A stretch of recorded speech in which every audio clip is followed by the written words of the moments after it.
এই এক সাহসী যুবক কিভাবে নিজের জীবন বাজি রেখে বিশ্ববিদ্যালয়ে মারামারি থামাল। জানেন তো কার কথা বলছি?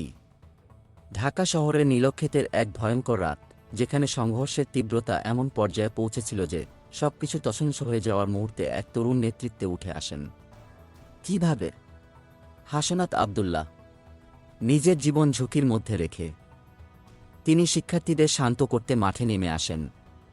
ভিডিওর মাধ্যমে আমরা দেখতে পাই হাসনাত আব্দুল্লাহকে ঘিরে রেখেছে উত্তেজিত ছাত্ররা, কিন্তু তিনি দমে যাননি। যখন মারামারি থামানোর সব চেষ্টা ব্যর্থ হয়ে যাচ্ছিল, তখন তিনি বিপদে পড়ে যান। কিন্তু জানেন কি এর পরিণতি কী হয়েছিল? ভাইরাল হয়ে ওঠে সেই ভিডিও।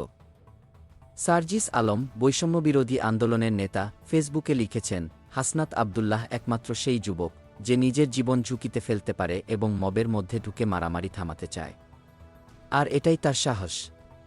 সার্জিস আরও লেখেন, এই ছেলেটি কখনো চিন্তা না করে তার লক্ষ্যে ছুটে চলে সঠিক সময়ে সে স্রোতের বিপরীতে গিয়ে পুলিশের দিকে এগিয়ে গিয়েছিল। তারপর সেই সাহসী পদক্ষেপেই সচিবালয় সুরক্ষিত হয়েছিল। হাসনাত আব্দুল্লাহ সবসময় অস্থিতিশীল পরিস্থিতির সমাধান খোঁজেন, কিন্তু এটি তাকে বিপদে ফেলে। তার মাথা গরম হওয়া তাকে অতি সাহসী করে তোলে, যা কিছু লোকের কাছে ভুল বোঝা যেতে পারে। তবে এই সাহসী যুবকই আজকের বাংলাদেশের নতুন প্রেরণা। সার্জিসের ভাষায়, যারা শুধু সোশ্যাল মিডিয়ায় বসে নিজের মতামত দেয়, তারা হাসনাতের মতো সাহস দেখাতে পারে না। এই মাথা গরম ছেলেটি আর তার মতোই যুবকরা দেশের ভবিষ্যৎ। শেষে তিনি লিখেছেন, we are Hasnat, proud to be a fellow fighter of Hasnat.